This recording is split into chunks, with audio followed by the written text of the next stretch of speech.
الحمد للہ وحدہ والصلاة والسلام علی من لا نبی بعدہ اما بعد فاعوذ باللہ من الشیطان الرجیم بسم اللہ الرحمن الرحیم رضی اللہ عنہم ورضوا عنہ وقال النبی صلی اللہ علیہ وسلم اصحابی کالنجوم فبأیہم اقتدیتم اہتدیتم۔ صدق اللہ العظیم۔ محترم سامعین، آج کا ہمارا موضوع ہے عظمت صحابہ احادیث کی روشنی میں۔ رسول اللہ صلی اللہ علیہ وسلم کی بے شمار احادیث ایسی ہیں جن میں آپ صلی اللہ علیہ وسلم نے صحابہ کی عظمت کو، صحابہ کی فضیلت کو بیان فرمایا ہے۔ آپ نے فرمایا اصحابی کالنجوم فبأیہم اقتدیتم اہتدیتم، میرے صحابہ ستاروں کی طرح ہیں، کسی ایک کے پیچھے بھی چلو گے رائے ہدایت پر پہنچ جاؤ گے۔ علماء نے لکھا ہے کہ آپ نے صحابہ کو ستاروں سے اس لیے تشبیہ دی ہے کہ پرانے زمانے کے لوگ جب رات کا سفر کرتے تھے، رات کے وقت سمندر میں راستہ بھول جاتے یا صحراؤں کے اندر راستہ بھول جاتے تو وہ آسمان کے ستاروں کو دیکھ کر اپنا راستہ تلاش کر لیتے تھے۔ تو آپ صلی اللہ علیہ وسلم نے صحابہ کو ستاروں سے اس لیے تشبیہ دی ہے کہ جو کوئی آدمی دنیا کا راستہ بھول جائے، سمندر میں راستہ بھول جائے، صحرا میں راستہ بھول جائے، وہ آسمان کے ستاروں کو دیکھ کر راستہ تلاش کر لے، اور جو جنت کا راستہ بھول جائے وہ میرے صحابہ کو دیکھ کر راستہ تلاش کر لے۔ اس لیے آپ صلی اللہ علیہ وسلم نے صحابہ کو ستاروں کے ساتھ تشبیہ دی ہے۔ حدیث میں آتا ہے آپ صلی اللہ علیہ وسلم نے فرمایا لا تمس النار اصحابی، جہنم کی آگ میرے صحابہ کے قریب سے بھی نہیں گزر سکتی۔ اور ایک حدیث میں آتا ہے آپ نے فرمایا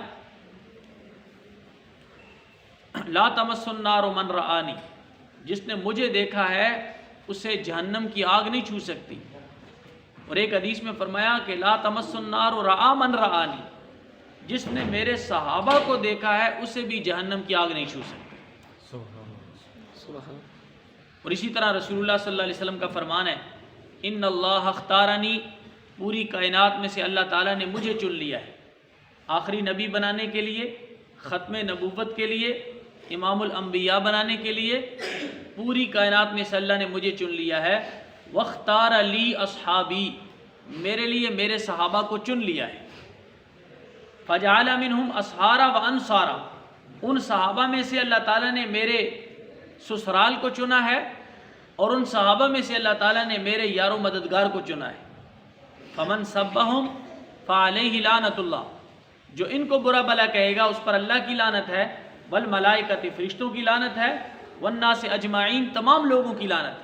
لا يقبل اللہ صرفا ولا عدلا، اللہ ایسے آدمی کے نہ فرض قبول کرتے ہیں نہ نفل قبول کرتے ہیں۔ اس حدیث سے معلوم ہوا کہ اللہ تعالیٰ نے نبی صلی اللہ علیہ وسلم کے صحابہ کو چنا ہے اپنے نبی کے لیے۔ اور ایک روایت میں آتا ہے اللہ نے پوری کائنات کے لوگوں کے دلوں کو دیکھا، دلوں پر نظر کی، پھر ان میں سے میرے صحابہ کو میرے لیے چن لیا ہے۔ امام قرطبی رحمہ اللہ نے ایک حدیث نقل کی ہے کہ ان اللہ اختار اصحابی علی العالمین سوی النبیین والمرسلین، اللہ تعالیٰ نے نبیوں اور رسولوں کے علاوہ میرے صحابہ کو میرے لیے چنا ہے۔ واختار منہم اربعۃ، پھر ان سارے صحابہ میں سے خاص طور پر 4 کو چنا ہے، ابو بکر، عمر، عثمان و علی، 4 کو چن لیا ہے۔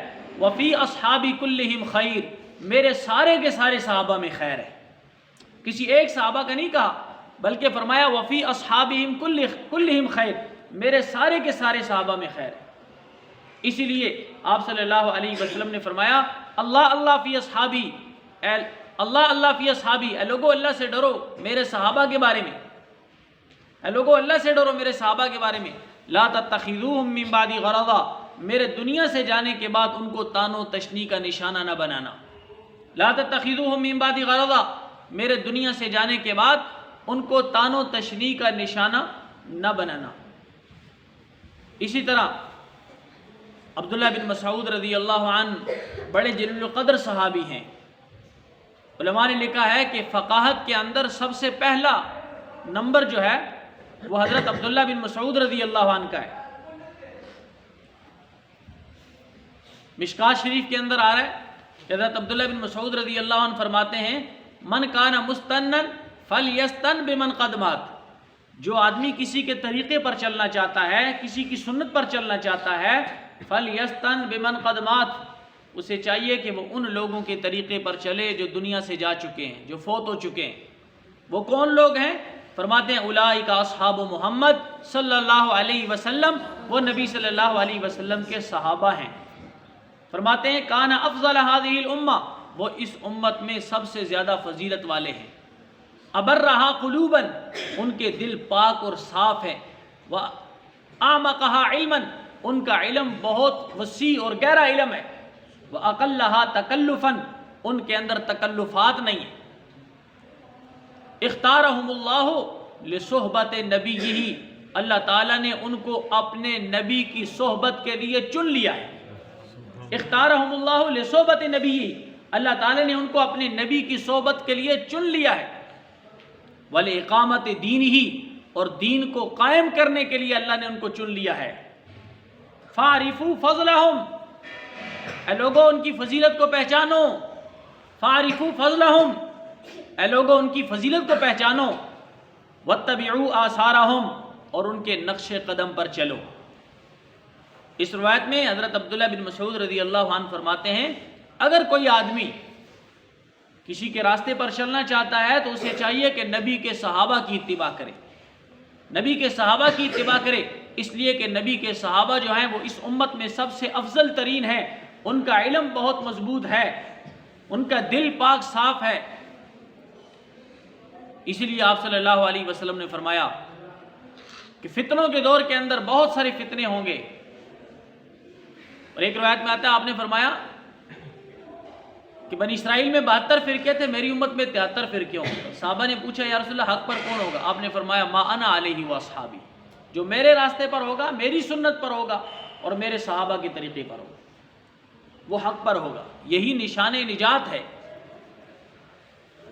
علیکم بسنتی وسنت الخلفاء راشدین المہدیین، میری سنت کو بھی مضبوطی سے پکڑو اور میرے خلفاء راشدین کی سنت کو مضبوطی سے پکڑو۔ تو یہ چند احادیث ہیں جو میں نے آپ کے سامنے پڑھی ہیں، جن کے اندر آپ صلی اللہ علیہ وسلم نے صحابہ کی عظمت کو بیان کیا ہے۔ اللہ رب العزت ہم سب کو صحابہ سے محبت نصیب فرمائے اور صحابہ کے نقش قدم پر چلنے کی توفیق عطا فرمائے۔ وما علینا الا البلاغ المبین۔